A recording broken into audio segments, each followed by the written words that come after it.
महाराज की, पवन सुत हनुमान जी की जय, वृंदावन कृष्ण चंद्र महाराज की। और माई मेरी सचिया जोता हरी माता तेरी सदा ही जय। तो सत्संग में आ सोया तेरा भाग्य जगा, तू सत्संग में आ सोया तेरा भाग्य जगा, तू सत्संग में आ सोया तेरा भाग्य जगा, तू सत्संग में आ सोया तेरा भाग्य जगा।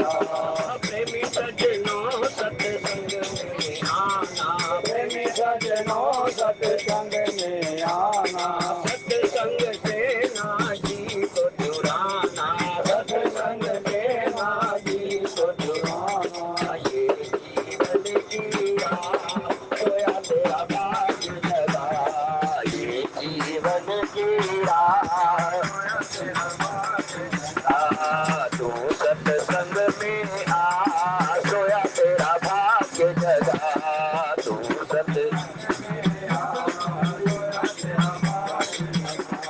नित उठ जो सत्संग में आवे, नित उठ जो पापी भी पावन बन जावे, पापी भी पावन बन जावे। श्री गंगा में नहा सोया तेरा भाग्य जगा, श्री गंगा में नहा तो सत्संग में आ सोया तेरा भाग्य जगा, तो सत्संग में आ सोया तेरा भाग्य जगा। गुरु कृपा से हंस बन जावे, गुरु कृपा से हंस बन जावे। काग वृत्ति से मुक्ति पावे, काग वृत्ति से मुक्ति और मोती चुन चुन खा सोया तेरा भाग्य जगा, मोती चुन चुन सोया तेरा भाग्य जगा, तू सत्संग में आ सोया तेरा भाग्य जगा, तू सत्संग में आ सोया तेरा भाग्य जगा। लाभ और हानि को समझावे, लाभ और हानि को समझावे। साच झूठ की परख करावे, साच झूठ की और मार्ग दे बतला सोया तेरा भाग्य जगा, मार्ग दे बतला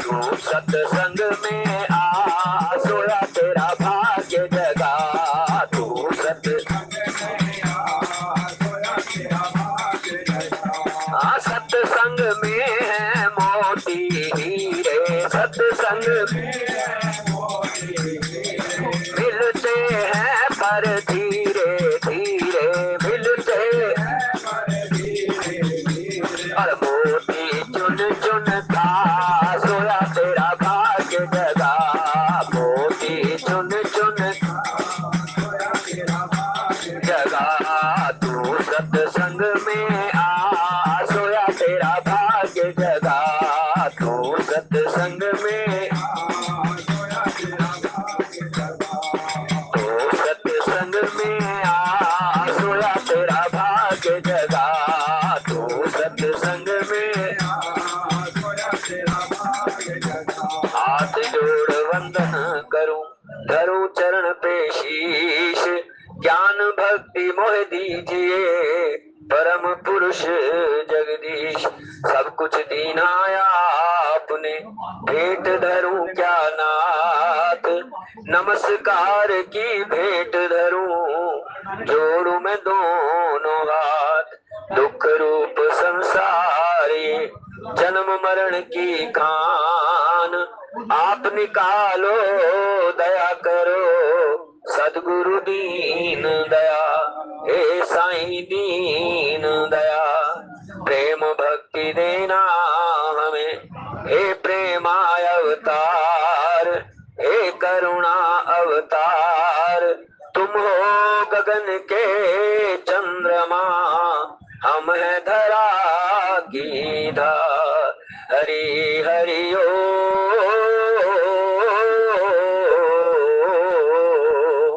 जीवन का निष्कर्ष यही है, जीवन का निष्कर्ष यही है, राम भक्ति में लग जाना। आ ही गए तो बैठो प्यारे, राम कथा सुनते जाना। आ ही गए तो बैठो प्यारे, राम कथा सुनते जाना। राम कथा अविरल गंगा है, राम कथा अविरल गंगा है, मज्जन फल लेते जाना। आ ही गए तो बैठो प्यारे, राम कथा सुनते जाना।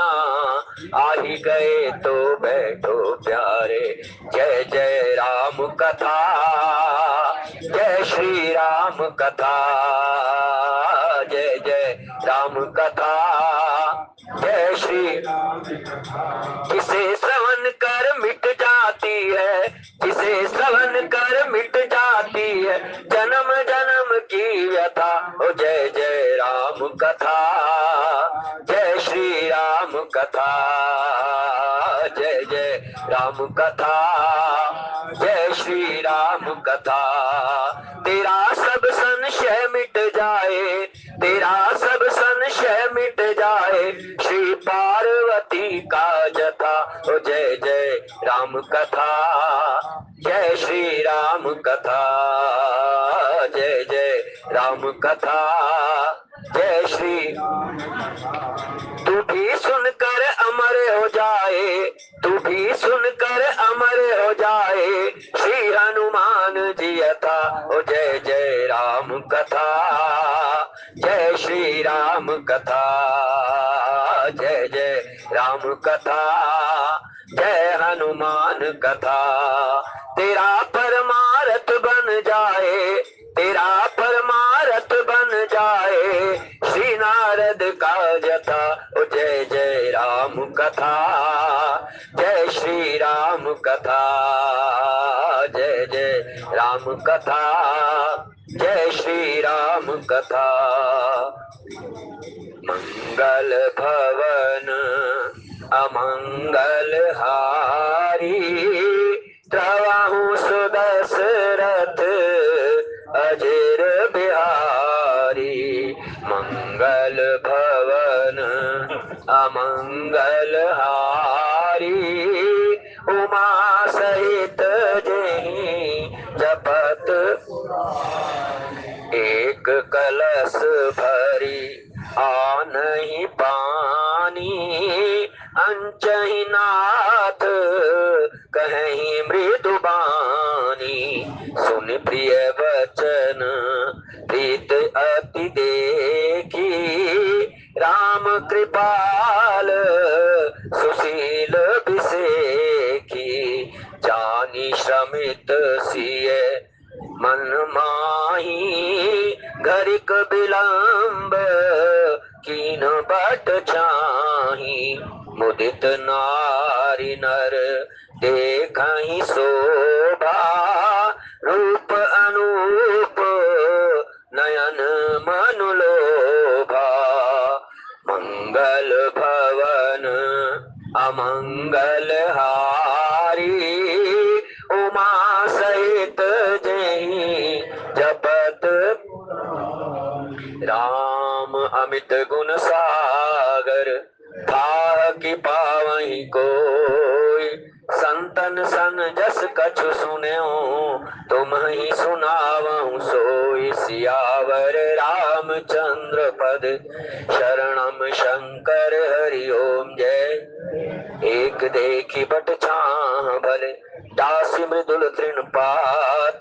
कहीं गवाए छिनक श्रम, गवनभ अवहि के प्रात। सियावर रामचंद्र पद, शरणम शंकर हरि ओम जय जय सिया। परमादर सज्जन, श्री रामचरित मानस के द्वितीय सोपान अयोध्या कांड के अंतर्गत बड़ा पावन और सुंदर प्रसंग, हृदय स्पर्शी। आज के इस प्रसंग के अंदर भगवान श्री राघवेंद्र सरकार वन यात्रा की ओर चल पड़े, और उस वन यात्रा के अंदर चलते हुए मार्ग के अंदर अनेक प्रकार के भक्त मिलते हैं, हर प्रकार के भक्त मिलते हैं। और उन भक्तों का वर्णन करते हुए गोस्वामी तुलसीदास महाराज करते हैं, कहते हैं कौन कौन से भक्त मिले। एक तो वो भक्त हैं जो मार्ग में चलते हुए जब उनके रूप को देख करके अनुरक्त हो जाते हैं, उनके अनुराग आ जाता है और उन्हें उनकी जो पूरी की पूरी छवि है मानव मन में उतार करके रख लेना चाहते हैं, ऐसे भक्त हैं। क्योंकि हमारे यहाँ कहा गया है ज्ञान, कर्म और भक्ति, उपासना, और इसमें सारे के सारे भक्त जो हैं वही आ रहे हैं जो परमात्मा के चरणों के अनुरक्त हैं।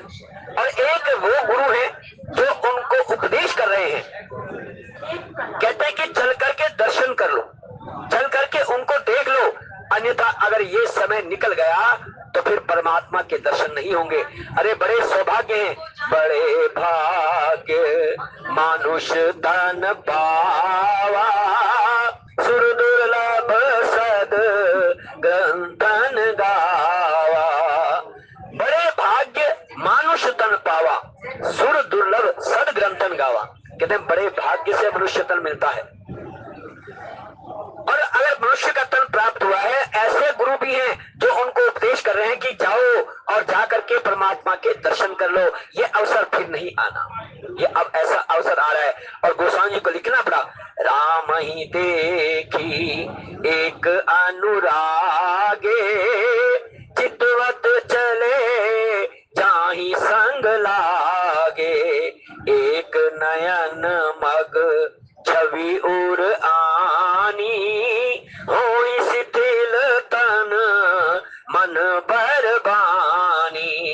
कैसे भक्त है, और कहते हैं राम ही देख एक अनुरागे, एक ऐसे भक्त हैं जो मार्ग में, क्योंकि जब जंगल से जा रहे हैं, वन से जा रहे हैं, और वहां के आसपास जो ग्राम है, और वहां पर एक खबर पहुंच गई, और ऐसी खबर पहुंची कि चक्रवर्ती सम्राट महाराज दशरथ के पुत्र, दशरथ जी के पुत्र श्री राघवेंद्र सरकार वन यात्रा की ओर चले हैं, क्योंकि उनकी माता और उनके पिता की आज्ञा थी, और वो 14 वर्ष के वनवास के लिए चले हैं। मानो आज एक प्रकार से भीड़ लगने लग गई, उनके दर्शनों की भीड़ लगने लग गई, लेकिन क्योंकि हर जगह तो वो समाचार नहीं पहुंच सकता, और जहां जहां समाचार पहुंचा वो प्रभु के दर्शन करने के लिए आ गए।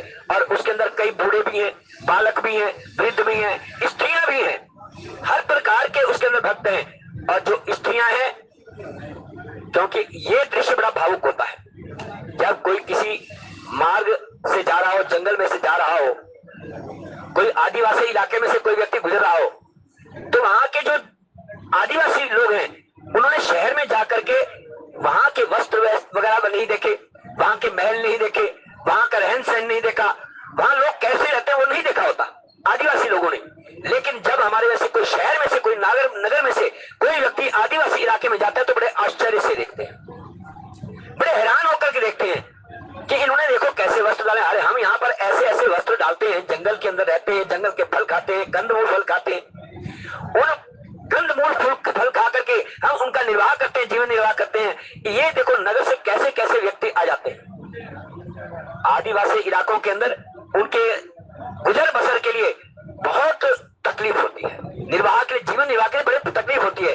वहां पर और क्या होता है, क्योंकि शहरों के अंदर तो बहुत कुछ खाने को मिल सकता है, लेकिन ग्राम के अंदर या आदिवासी इलाके के अंदर जहां ऐसे व्यक्ति रहते हैं जहां पर बड़ी मुश्किल से कोई एक आध गाड़ी भी कोई आती हो, कोई बस आती हो, निकलती हो, वो भी बड़ी मुश्किल से दिखाई देती है। महीनों बीत जाते होंगे तो कोई एक आध बस दिखाई देती होगी। तो ऐसे ही, और उस समय उस त्रेता युग के अंदर भगवान श्री राघवेंद्र सरकार जब चले होंगे और वहां से निकले होंगे, तो वहां के आसपास के जो रहने वाले गांववासी होंगे वो उनके दर्शन करने के लिए आए होंगे, तो उनके मन में क्या क्या विचार उठते होंगे। और इसके लिए गोस्वामी महाराज कहते हैं, बड़ी सुंदर एक गीतावली के अंदर बड़ी बात कहते हैं, बड़ी सुंदर कहते हैं कि उन्होंने देखा मां जानकी के चेहरे के ऊपर कुछ पसीने की बूंदें दिखाई दे रही हैं, पसीने की बूंदें दिखाई दे रही हैं, और उन्होंने कहा कि हाँ जानकी जी को जो है श्रमित हो गई है, थकावट हो गई है, इसलिए उनके कुछ ठहरने का प्रबंध करें। और लक्ष्मण जी को भेजा कि आप जाओ और जल लेकर के आओ, और वहां पर एक बरगद का पेड़ है, और बरगद के पेड़ के नीचे वहां पर बैठ गए, और बैठ करके नंगे पैर, सोचने वाली बात है, नंगे पैर हैं बिल्कुल, और उनके पैरों के अंदर कांटे लगे हुए हैं। माँ जानकी जी के पैरों के अंदर कांटे लगे हुए हैं। गोस्वामी तुलसी गीतावली के अंदर बड़े सुंदर ढंग से कहते हैं कि ऐसा लगता है कि भगवान श्री राघवेंद्र सरकार जो है उनके चरणों को अपने हाथ में लेकर के बरगद के पेड़ के नीचे बैठ करके उनके चरणों में से कांटे निकाल रहे हैं, उनके चरणों में से कांटे निकाल रहे हैं। और ऐसे दृश्य को देख करके गोस्वामी तुलसीदास जी की आंखों से आंसू आ जाते हैं, अश्रुपात होने लग जाता है। मम गुण गावत पुलक शरीरा, गद गद गिरा नयन बहनीरा। मम गुण गावत पुलक शरीरा, जब उनके गुण गाते हैं ना तो शरीर के अंदर पुलकायमान हो जाता है, शरीर रोए रोए खड़े हो जाते हैं। और जब रोए रोए खड़े हो जाते हैं आंखों से अश्रुपात होने लगता है और गला अवरुद्ध हो जाता है। परमात्मा के नाम को लेना भी चाहें तो शब्द अस्फुट से निकलते हैं, टूटे फूटे शब्द निकलते हैं, उस परमात्मा का नाम भी नहीं लिया जाता, ऐसी अवस्था हो जाती है। माँ जानकी के चरणों के अंदर से वो कांटे निकाल रहे हैं, उनके श्रम को, उनकी थकावट को दूर कर रहे हैं और लक्ष्मण लेने के जा रहे हैं। लेकिन जब उन लोगों को पता चला, मार्ग में रहने वालों को, और वो दर्शन करने के लिए जब वहां पर आते हैं तो मार्ग में आने वालों को किस प्रकार से कौन कौन से भक्त हैं उसका वर्णन गोस्वामी तुलसीदास महाराज करते हैं। कहते राम ही देखी एक अनुरागे, चितवत चले जाहि संग लागे। अरे उनकी सुंदरता को देख करके, वो रूप ऐसा रूप है जिससे करोड़ों करोड़ों कामदेव भी जो है शर्मा जाएं। लेकिन आज उनकी अवस्था ऐसी है कि वो जंगल में से जा रहे हैं और उनके रूप को रसपान करते हुए वो उनके साथ साथ लग गए हैं। और कैसे साथ लग गए हैं कि जहां से चले हैं वो उनके साथ साथ चलते हुए जा रहे हैं, मन के अंदर, हृदय के अंदर उनकी छवि को उतार रहे हैं। श्री राम जय राम जय जय राम, श्री राम जय राम जय जय राम, श्री राम जय राम जय जय राम, श्री राम जय राम जय जय राम। और उन ग्रामवासियों को ऐसा लगता है जैसे कोई रंक हो ना, रंक को ढेरी मिल गई हो, रत्नों की ढेरी मिल गई, खजाने की ढेरी मिल गई हो। और खजानों की ढेरी क्यों? राम जी हैं, लक्ष्मण जी हैं, सीता जी हैं, ये खजाने की ढेरी कैसे होगी? रंकों के लिए, रंक के लिए, जिन्होंने कभी धन देखा नहीं, जिन्होंने ऐसा रूप माधुर्य का पान नहीं किया, आज वो सामने दिखाई दे रहे हैं। क्योंकि कहते हैं कि इंद्र के पास एक ही मणि है, चिंतामणि, नीलमणि, इंद्रमणि जिसको कहते हैं, और उससे उसकी सारी कामनाएं प्रसन्न हो जाती हैं, पूर्ण हो जाती हैं। और उसको देख करके इंद्र के मन में हमेशा आनंद रहता है, आनंद रहता है। लेकिन यहाँ पर जो एक मणि के कारण जो है आनंद रहता है, और यहाँ पर गोस्वामी को, महाराज को लिखना पड़ा कि वो ऐसा लगा, बरनी न जाई दशा किन केरी, लही जन रंकन सुरमणि ढेरी। कैसा लगता है कि इंद्र के पास तो एक ही है, इंद्रमणि है, नीलमणि है, चिंतामणि है, लेकिन उसको देख करके आनंद लेते हैं। लेकिन यहाँ पर तो ढेरी लग गई है। ढेरी क्यों? ढेरी किस लिए कहा गोस्वामी राज ने? श्री राम जय जय राम, श्री राम जय जय राम, श्री राम जय जय राम, श्री राम जय जय राम। लही जनो रंकन सुरमणि ढेरी, ऐसा लगता है कि उन इंद्रमणियों की एक ढेरी है। कारण क्योंकि भगवान श्री राघवेंद्र सरकार का एक एक अंग जो है वो चिंतामणि के समान है, एक एक अंग। और इसलिए वो आपस में एक दूसरे की शिक्षा दे रहे हैं, एक दूसरे को कह रहे हैं कि अभी आज अपने नयनों का फल ले लो, नयनों का फल ले लो। क्योंकि इस संसार के अंदर, विश्व के अंदर, इस ब्रह्मांड के अंदर आखिर जो व्यक्ति कार्य करता है, कर्म करता है, पूजा करता है, अनुष्ठान करता है, उपवास करता है, दान आदि करता है, तीर्थ यात्राएं करता है, तो उसका अंतिम फल क्या है? हम उसका जो फल पाते हैं, हम प्रतिदिन प्रभु का नाम लेते हैं, भोजन करते हैं, पाठ करते हैं, सत्संग करते हैं, सब कुछ करते हैं, और जब इतना कुछ करते हैं तो आखिर में हमें क्या चाहिए होता है? उसका फल क्या चाहिए? उसका फल यही चाहिए कि परमात्मा के दर्शन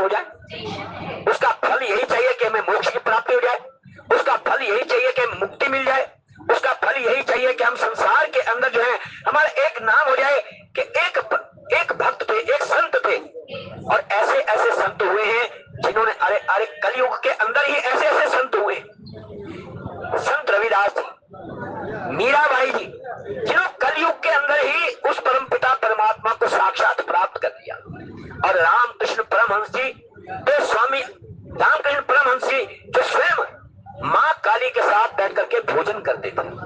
ये अभी कलयुग की बात है, कोई बहुत दिनों की बात नहीं है। और कलयुग के अंदर भी उस पिता परमात्मा के दर्शन होते रहे। और ऐसा तो रामकृष्ण परमहंस जी जो स्वयं महाकाली को बुलाते थे और उनके साथ में बैठ करके भोजन करते थे। तो कोई ये कहे कि परमात्मा नहीं होते या कोई संशय हो मन के अंदर, तो इन ऐसे ऐसे संतों को देख लें।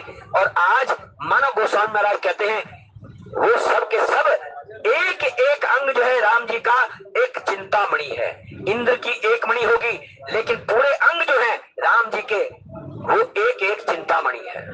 हमारे साथ है रघुनाथ तो किस बात की चिंता, हमारे साथ है रघुनाथ तो किस बात की चिंता, चरण में रख दिया है माथ तो किस बात की चिंता, चरण में रख दिया तो किस बात की चिंता, हमारे साथ है रघुनाथ तो किस बात की चिंता, हमारे साथ है रघुनाथ तो किस बात की चिंता, हमें संसार की चिंता, उन्हें संसार की चिंता, हमें घर बार की चिंता, उन्हें संसार की चिंता, चरण में रख दिया है माथ तो किस बात की चिंता, चरण में रख दिया माथ तो किस बात की चिंता, हमारे साथ है रघुनाथ तो किस बात की चिंता, हमारे साथ है रघुनाथ तो किस बात की चिंता, हमें हर बात की चिंता, उन्हें किस बात की चिंता, हमें हर बात की चिंता, उन्हें किस बात की चिंता, चरण में रख दिया है माथ तो किस बात की चिंता, चरण में रख दिया है माथ तो किस बात की चिंता, हमारे साथ है रघुनाथ तो किस बात की चिंता, हमारे साथ चिंता, चरण में रख दिया है माथ तो किस बात की चिंता, चरण में रख दिया है गोस्वामी महाराज कहते हैं एक ढेरी पाली रंकों ने, रंक कौन जो भिखारी हैं उनको मानो रत्नों की ढेरी प्राप्त हो गई। और रत्नों की ढेरी किस लिए कह दिया? क्योंकि परमात्मा के एक एक अंग जो है वो उस इंद्रमणि के समान है जब उनके दर्शन करने से। और इसलिए गोस्वामी महाराज कहते हैं एकन एक बोल सीख देहि, लोचन लाहू लेहु क्षण में। कहते इसी क्षण के अंदर, इसी क्षण के अंदर, इसी पल के अंदर जो है उस परमात्मा के दर्शनों को प्राप्त कर लो, अन्यथा ये समय नहीं मिलेगा। अगर समय बीत गया, क्योंकि उठ जाग मुसाफिर भोर भई अब रैन कहाँ जो सोवत है, उठ जाग मुसाफिर भई अब रैन कहाँ जो सोवत है, जो सोवत है सो खोवत है, जो जागत है सो पावत है, जो सोवत है सो खोवत है, जो जागत सो पावत है, उठ जाग मुसाफिर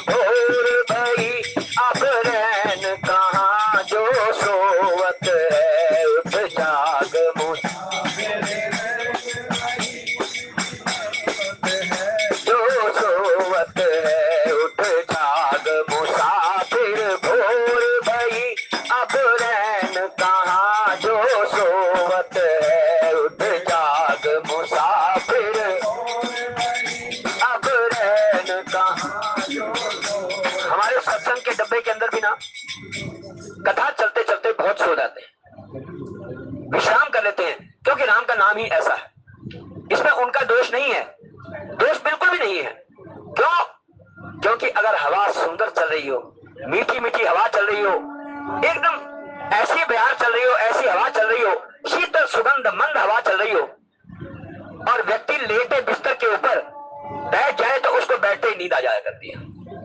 और अगर कहीं पिक्चर चल रही हो और उसकी आंखें ऐसी खुली रहेंगी कि 3 घंटे तक लगातार देखते रहेंगे, फिर भी आंखें बंद नहीं होंगी, नींद नहीं आएगी। क्यों आंखें खुली? क्यों? क्या है? क्योंकि वो कांटों की सेज है।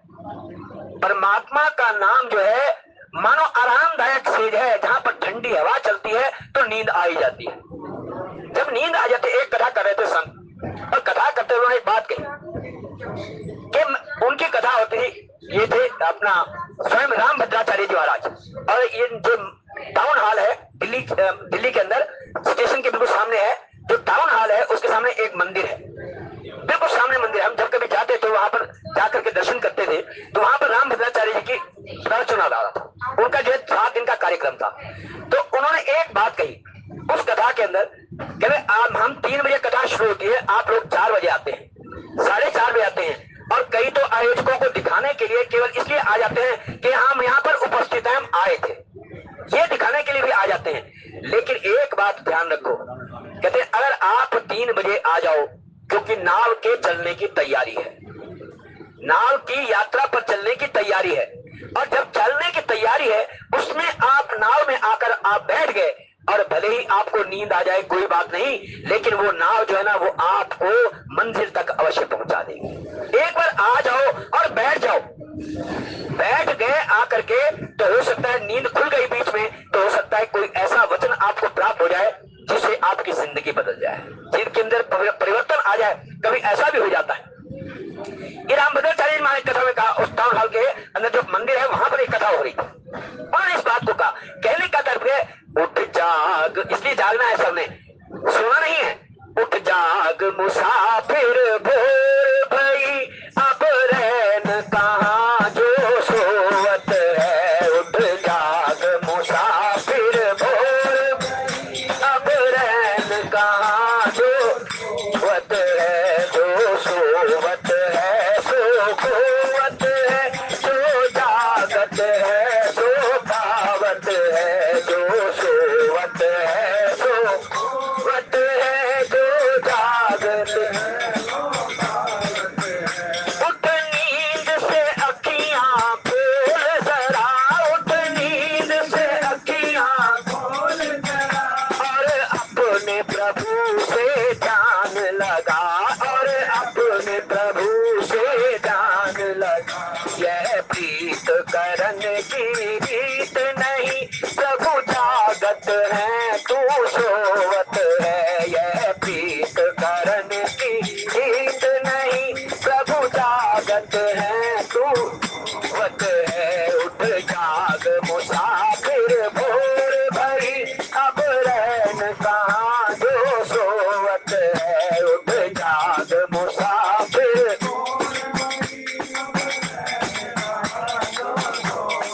है, जो कल करना सो अज कर ले। जो कल करना सो अज कर ले, जो अज करना सो अब कर ले। जो अज करना सो अब कर ले। जब चिड़ियों ने चुग खेत लिया, पाछे पछताए क्या होवत है। जब चिड़ियों ने चुग खेत लिया, पाछे पछताए क्या होवत। उठ जाग मुसाफिर भेर भई, अब रैन कहाँ जो सोवत है। उठ जाग मुसाफिर भेर भई, अब रैन कहाँ जो सोवत। और गोस्वामी महाराज इसलिए जो है मानो एक शिक्षा दे रहे हैं, वो सब के सब जो है आपस में एक दूसरे को बता रहे हैं जाकर के, अरे जाकर के दर्शन कर लो, यही समय है, यही क्षण है, यही पल है। वरना अगर एक बार प्रभु श्री राघवेंद्र सरकार इस मार्ग से चले गए तो फिर दर्शन नहीं होंगे। और ये कौन है? जो गुरु है ना, जो संत हैं, वो मानो कृपा करना चाहते हैं उन जीवों के ऊपर जो उस प्रभु से दूर है, जो प्रभु से विमुख है, जो संतों के विमुख हैं। वो बार बार आकर के उन्हें समझाने का प्रयत्न करते हैं, शिक्षा देते हैं। और गोस्वामी महाराज कहते हैं, राम ही देखी एक अनुरागे, चितवत चले जाहि संग लागे। ऐसे रामचंद्र जी को देख करके अनुराग में भर गए हैं। मन उनके शरीर को, पूरे अंगों को देख देख करके ऐसा लगता है पूरे जो चिंतामणि है, जो इंद्रमणि है, वो उन्हें प्राप्त हो गई हो, ऐसा लगता है। और उसके साथ कहते हैं एक नयन मग छवि और आन। ये कौन से भक्त हैं? गोस्वामी महाराज कहते हैं एक नयन मग छवि और आनी, हो ही शिथिल तन मन बरबानी। कहते हैं एक भक्त ऐसे हैं जिन्हें ज्ञानी कहते हैं। ये ज्ञानी भक्त हैं कौन? जिन्होंने परमात्मा की छवि को अपने हृदय के अंदर उतार लिया, मन के अंदर उस छवि को उतार करके आंखें बंद कर ली, नैन बंद कर लिए, और नैन बंद करके कि नैन बंद कर सूरत टीका, अंदर नजारा हरि का। नैन बंद कर सूरत टीका, अंदर नजारा हरि का। है में ना तू मन भटका, है में ना तू मन भटका, अंदर नजारा हरि का। नैन बंद कर सूरत टीका, अंदर नजारा। अरे अंदर के नजारे को देखो। बाहर तो उन्होंने देख करके अंदर छवि को उतार लिया, और उस छवि को उतारने के पश्चात जो ज्ञानी है ना, उन्हें कहते हैं वो ज्ञानी भक्त जो है परमात्मा को अत्यंत प्रिय है। लेकिन वो रुकते कहाँ हैं? क्या ज्ञानी के यहाँ पर रुकते हैं? नहीं, उनके यहाँ नहीं रुके। राम जी ने देखा इन्होंने तो मेरी छवि को अपने अंतर के अंदर उतार लिया है, और ये छवि उतार करके ये तो आनंद के अंदर मग्न हो गए।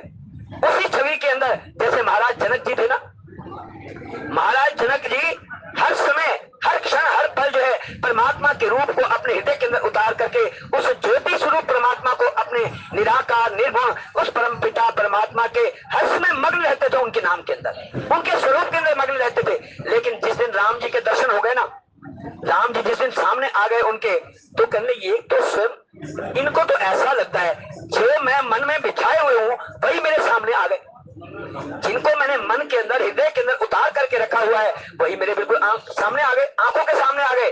और इस बात को तो स्वयं विश्वामित्र जी के सामने इस बात को कहते हैं, दोहराते हैं, कहते कहीं ये परमात्मा तो नहीं है, वे ब्रह्म तो नहीं है जो ऋषि का शरीर धारण करके आ गए हैं। और राम जी ये सोच करके कहीं मेरे ऐश्वर्य, मेरी लीला इनके सामने खुल ना जाए, इसलिए बात को पलट देते हैं। नहीं, हम तो दशरथ के ढोटे हैं, दशरथ जी महाराज के पुत्र हैं, कहीं मेरा ऐश्वर्य खुल ना जाए, इसलिए वो वहां पर भी उनके जो ज्ञानी लोग हैं वो अपने मन के अंदर, हृदय के अंदर बिठा लेते हैं प्रभु को और उसका आनंद लेने लगते हैं।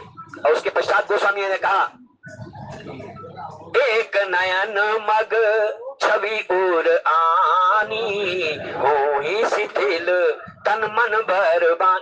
कहते हैं कि तन मन पर जो वाणी है वो सब के सब एकदम शांत हो गए। उनको देख करके ज्ञानी लोगों ने हृदय के अंदर छवि उतार करके, मन के अंदर ये विचार करके कि ऐसा तो बस आज एक बार देख लिया, क्योंकि ये हमेशा तो रहेंगे नहीं हमारे पास, और यहाँ से इन्होंने आगे निकल जाना है, मार्ग से आगे चले जाना है, इसलिए आज इनके छवि को अपने हृदय के अंदर उतार लें, ऐसा उतार लें कि उसके पश्चात और किसी को देखने की आवश्यकता ना रहे। और इसलिए कहा एक देखी बट छा भली, दासी मृदुल तृणपात, कहीं गवाए छिनक श्रम, गवन अब अबहि की प्रात, सियावर राम जय राम, मेरे प्रभु राम जय जय राम। ज्ञानी बता दिए, कर्मकांडी बता दिए, और अब बता रहे कि भक्त कौन से हैं, उपासक कौन से हैं। जो उपासक होते हैं ना, एक तो सेवा करने वाले होते हैं, उपासना करने वाले होते हैं ना, वो सेवा करना चाहते हैं, प्रभु की सेवा करते हैं, उपासना करते हैं, भक्ति करते हैं, उस भक्ति के कारण जो है ना, और कहते हैं कि आगे आगे चल जाते हैं। अब प्रभु को विश्राम करने की आवश्यकता होगी, बरगद के पेड़ के नीचे, पीपल के पेड़ के नीचे जाए, थक जाएंगे, इसलिए वहां पर क्या करते हैं, एक कलश भर के लाते हैं, लोटा भर करके लाते हैं, जल का, ठंडे शीतल जल का लोटा भर करके लाते हैं, और एक दृढ़ की जो घास फूस की जो है एक गद्दी सी बना करके वहां पर बिछा देते हैं, और कहते हैं कि प्रभु आज विराजमान हो जाइए। बरगद की छाया है, ठंडी शीतल वायु है, और आप थके हुए हैं, पसीने आ रहे हैं आपके चेहरे के ऊपर, आप यहाँ पर विश्राम कीजिए। अरे आप एक ठंडा जल पीजिए, कंदमूल फल ला करके दे दिए और ठंडा जल ला करके दे दिया, शीतल जल ला करके दिया। कहते प्रभु जी आप जो है आज यहाँ विश्राम कीजिए और कल चले जाना, आपकी इच्छा है, आप जो है ना यहाँ विश्राम कर लीजिए और जाना तो मन को ही है। श्री राम जय राम जय जय राम, श्री राम जय राम राम, श्री राम जय राम जय जय राम, श्री राम। बरगद पेड़ की छाया को देख करके और वो आगे आगे सेवा के लिए चलते हैं। ज्ञानी ने अपने हृदय के अंदर उतार लिया और कोई जो है उनके छवि को उतार करके मन के रखे हैं अब तो दर्शन होंगे नहीं और उसके आगे चले जाते हैं। लेकिन यहाँ पर जो सेवक हैं, जो उपासक हैं, वो अपनी सेवा देना चाहते हैं कि प्रभु आए हैं तो उनकी सेवा करके अपना सौभाग्य बना लें, अपनी किस्मत को जगा लें, क्योंकि परमात्मा के नाम से ही किस्मत जागती है, परमात्मा के सुमिरन से ही किस्मत जागती है। हम ऐसे तो केवल इतना नहीं है, यदि जीवन के अंदर गोस्वामी महाराज कहते हैं पंच सत चौपाई मनोहर जानी जो नर उर धरे, कहते हैं कि आपने पूरी रामचरितमानस पढ़ ली, लेकिन पढ़ने का अर्थ यह है कि उसमें से हमने जीवन में कितना उतारा, हमने आचरण में कितना उतारा, यह देखने वाली बात है। तो इसलिए गोस्वामी जब संपूर्ण करते हैं ना रामचरितमानस को तो कहते हैं पंच सत पंच चौपाई मनोहर जानी जो नर उर धरे, कहते हैं 5-7 चौपाइयों को अपने जीवन के अंदर उतार लो और उतारने के पश्चात जो ना जीवन में धारण कर लो, तो वही रामचरितमानस का पढ़ने का लाभ है।